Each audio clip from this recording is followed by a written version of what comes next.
রাজ্যের গর্ব বলে পরিচিত আগরতলা শহরের উড়ালপুল যেন এখন মৃত্যু নগরীতে পরিণত হয়েছে।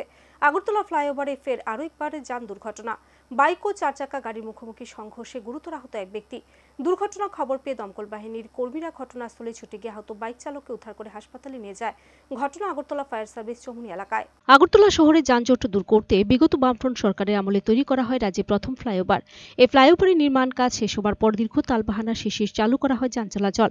কিন্তু ফ্লাইওভারে যান চলাচল শুরু হবার পর থেকে ধারাবাহিকভাবে চলছে দুর্ঘটনার ঘটনা। ইতিমধ্যে ফ্লাইওভারের বেপরোয়া গতিতে যান চলাচলের জন্য বেশ কয়েকজনের প্রাণহানি ঘটনা ঘটে। অভিযোগ, প্রশাসনের নজরদারির অভাবে একের পর এক ঘটে চলেছে দুর্ঘটনা। আর এই ধরনের দুর্ঘটনা কিছুতেই যেন থামছে না। বুধবার এমনই এক দুর্ঘটনায় অল্পের জন্য প্রাণ বাঁচল এক বাইক চালকের। উড়ালপুলে প্রবেশের মুখে রাস্তায় থাকা স্পিড ব্রেকারের কারণে এবার বাইক ও চার চাকার গাড়ি মুখোমুখি সংঘর্ষে গুরুতর আহত হলেন বাইক চালক। যদিও অল্পের জন্য প্রাণ রক্ষা পেল আহত ব্যক্তির। উড়ালপুলে প্রবেশের মুখে দুর্ঘটনার খবর পেয়ে দ্রুত ঘটনাস্থলে ছুটে যায় দমকল বাহিনীর কর্মীরা। তারা আহত বাইক চালককে উদ্ধার করে হাসপাতালে নিয়ে যায়। তবে এদিনের এই দুর্ঘটনার জন্য অনেকেই দায়ী করছেন ট্রাফিক দপ্তরকে। যেভাবে রাস্তায় স্পিড ব্রেকার রয়েছে তাতে দুর্ঘটনা প্রতিরোধ দূরের কথা, উল্টো দুর্ঘটনার সংখ্যা বৃদ্ধি পাবারই কথা। শুধু তাই নয়, স্পিড ব্রেকারের কারণে প্রতিনিয়ত সমস্যার সম্মুখীন হচ্ছেন পথ চলতি সাধারণ মানুষ। এখন দেখার বিষয়, এই বিষয়ে কি পদক্ষেপ গ্রহণ করে সংশ্লিষ্ট দপ্তর।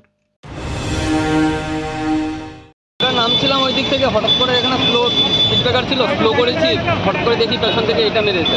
তারপর যখন নামলাম, নেমে দেখি পেছন থেকে আরেকটা গাড়ি ওটাকে মেরেছে, ওই আমাকে মেরে দিয়েছে। এটা কি কেউ আহত হয়েছে? কেন একজন কিছু হয়েছে, একজন হাসপাতালে গেছে।